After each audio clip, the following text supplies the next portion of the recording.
ప్రేక్షకులకి ఆ లలితాంబిక అమ్మవారి యొక్క అనుగ్రహం పరిపూర్ణంగా కలగాలని మనస్ఫూర్తిగా కోరుకుంటూ నేను మీకు ఈరోజు మనం చెప్పుకోబోయేటువంటి టాపిక్ ఏమిటి, ఈ యొక్క టాపిక్ ఏదైతే ఉందో చెప్తుంది నేనైనప్పటికీ కూడా చెప్పిస్తుంది సాక్షాత్ లలిత అమ్మవారిగా భావిస్తూ ప్రతి ఒక్కరూ కూడా ఈ భూమి మీదకి వచ్చారు, కర్మను అనుభవిస్తున్నారు, ఇబ్బందులు పడుతున్నారు, లేదా ఒక మంచి అనుభవాన్ని పొందుతున్నారు అంటే కూడా చాలా స్పష్టంగా చెప్తుంది ఏమిటి శాస్త్రాలు అంటే పూర్వజన్మ పాపము లేదా పుణ్యము మిమ్మల్ని నడిపిస్తుంది అని.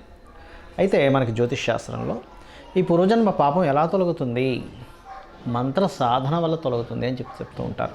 అయితే అందరూ జనరల్గా చేసుకోవాల్సిన మంత్ర సాధన ఏమిటి?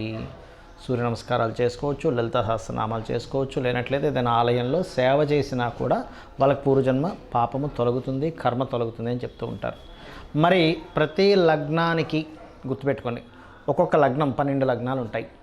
మీరు జన్మించినప్పుడు ఉన్న లగ్నం ఏమిటి? మేషం నుంచి మీనం వరకు లగ్నం తెలిస్తే లగ్నం నుంచి, లేదంటే నాకు లగ్నం తెలియదండి, మా పెద్దవాళ్ళు ఎవరు రాయలేదు, నాకు రాశి మాత్రమే నక్షత్రం మాత్రమే తెలుసు అనుకునేటువంటి వారికి ఏం చేయాలి, అసలు లగ్నము రాశి నక్షత్రం ఏమీ తెలియని వారు ఏం చేయాలనేటువంటి విషయాలు ఇప్పుడు మనం ఒక్కొక్కటిగా మనం తెలుసుకుందాము. కన్యా లగ్నము, కన్యా రాశి.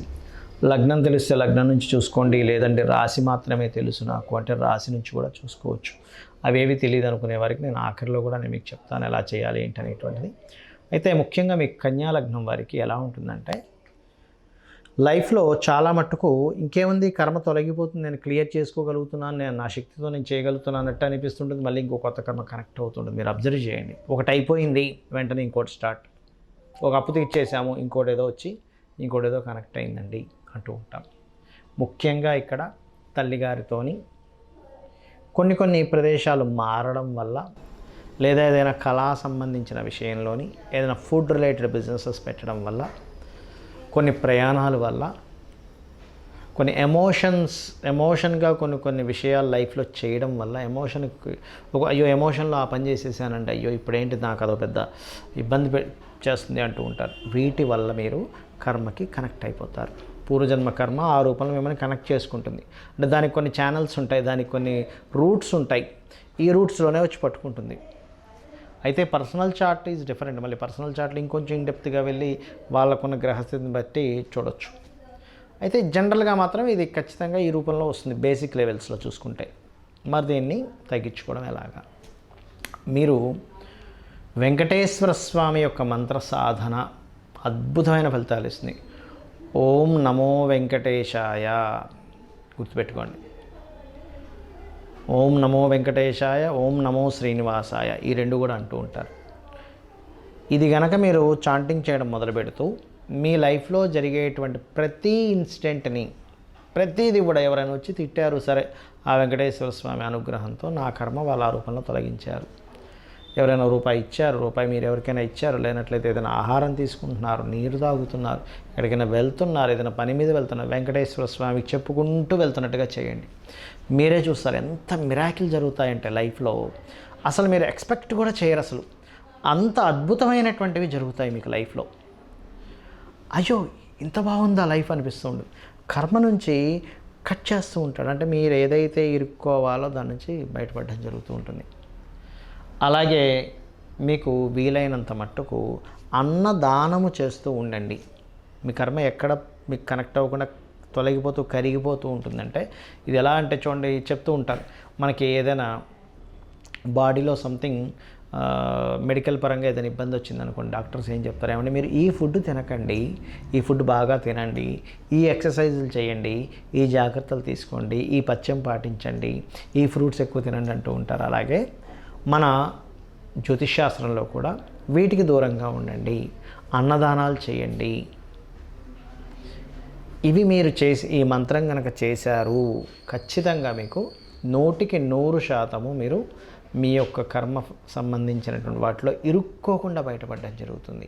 ఇందాక నేను మీకు మరి లగ్నము, రాశి, నక్షత్రము తెలియని వారికి ఎలాగో కూడా చెప్తానన్నాను కదా, దానికి చెప్తానని మీకు గుర్తుపెట్టుకోండి. తెలియని వాళ్ళందరూ కూడా చేయాల్సిన సూర్య నమస్కారాలే. మీరు ఏ రాశి అయినా, ఏ నక్షత్రమైనా, ఏ లగ్నమైనా మనకు తెలియదు. మీరు చేయవలసింది చాలా సింపుల్గా సూర్యుడికి సంబంధించినటువంటి ఉపాసన చేయండి. ఉపాసన అంటే అగైన్ నేను మరలా చెప్తున్నా, నిత్యము సూర్య నమస్కారాలు చేసుకోవడము, ఆదిత్య హృదయ పఠనం చేయడము, లేదా సూర్యుడి ముందుని చక్కగా అర్ఘ్యం వదిలి నమస్కరించుకోవడం, ఇవి చేయండి. రెండవది, ముఖ్యంగా మీరు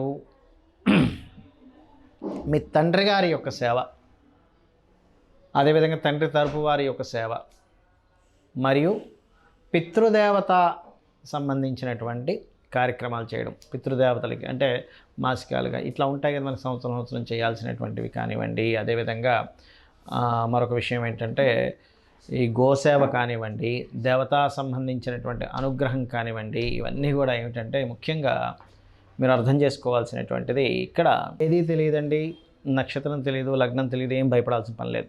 ఇవి చేసుకోండి ప్రత్యేకంగా. వీటితో పాటు మనకు శాస్త్రాల్లో చెప్పినటువంటిది లలితా సహస్రనామాలు ఉదయం సాయంత్రం, లేదంటే ఒక్కసారైనా కుదురుతుంది, ఖచ్చితంగా ఒకసారైనా చేయొచ్చు. కానీ మీరు చేసి చూడండి. మీరు 40 రోజులు, ముఖ్యంగా మీరు మొట్టమొదటిగా 40 రోజులు చేసినట్లయితే మీకు తెలుస్తుంది, దాని ప్రభావం తెలుస్తుంది. దాని తర్వాత నిత్యము చేయడానికి మీరు ఇష్టపడతారు.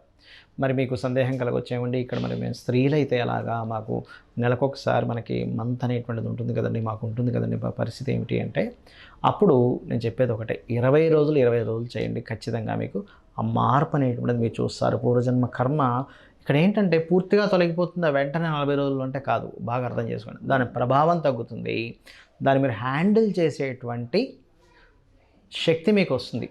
ఇక్కడ ఏంటంటే అందరికీ కష్టాలు ఉంటాయి, కానీ కొంతమంది దాన్ని హ్యాండిల్ చేయగలుగుతారు, కొంతమంది దాన్ని హ్యాండిల్ చేయలేరు. ఇది అర్థం చేసుకోండి. హ్యాండిల్ మనం ఎలా చేయగలము, ఎంతవరకు చేయగలమా లేదా, దీని మీద ఆధారపడి ఉంటుంది మొత్తం కూడా. అదేవిధంగా మరొక విషయం ఏంటంటే, ఇక్కడ చాలామందికి కొన్ని విషయాలు తెలియవు. ఎంతసేపు ఏలినాటి శని ఉంది అందుకే నాకు ఇలా అవుతుందేమో, లేదా అర్ధాష్టమ శని ఉంది, అష్టమ శని ఉంది, లేకపోతే నాకు సర్పదోషం ఉంది, కాలసర్పదోషం ఉంది, ఇంకోటి ఏదో పితృదోషం ఉందనో, లేకపోతే ఇంకోటి ఏదో పలానా ఆశ్లేష బలి చేయించుకోవాలనో, ఇవన్నీ ఉంటాయి, ఉండవని కాదు. కానీ కేవలం దీనివల్లే నా లైఫ్ మొత్తం రూల్ చేస్తుంది, ఇంకా నాకు ఇంకేమీ ఇది లేదనుకుంటారు. కాదు, మీరు గుర్తుపెట్టుకోవాల్సిన అంశం ఏమిటి అంటే మీ పూర్వజన్మ కర్మ. ఆ పూర్వజన్మ కర్మ అనేటువంటిది మీకు క్లియర్ అవ్వనంతసేపు కూడా మీరు ఈ రకంగానే ఇబ్బంది పడవలసి వస్తూ ఉంటుంది. కాబట్టి ముఖ్యంగా నేను చెప్పినటువంటిది పాటించండి నిత్యము. ఆ రకంగా మీరు ఎప్పుడైతే పాటిస్తూ ఉంటారో మీకు తెలియకుండానే మీరు ఆ కర్మ నుంచి బయటపడడం జరుగుతుంది. కర్మ నుంచి బయటపడితే ఏమవుతుందంటే రిలీఫ్ అనేటువంటిది వస్తుంది. ఆటంకాలు జరుగుతుంటాయి, మనం ఏ పని చేయాలన్నా ఆటంకాలు, ఏం చేసినా లాస్ వస్తుంది, ఏది పట్టుకున్నా సరే ఇబ్బంది అవుతుంది, ప్రతి ఒక్కరితో గొడవలు అవుతున్నాయి. ఇవన్నీ కూడా ఏంటి, రుణ రోగ శత్రువులు. రుణము, రోగము, శత్రువులు, వీటి నుంచి మీరు బయటపడగలుగుతారు. మీరందరూ ఆ లలితాంబిక అమ్మవారి యొక్క అనుగ్రహంతో బయటపడాలని మనస్ఫూర్తిగా కోరుకుంటూ శ్రీమాత్రే నమః.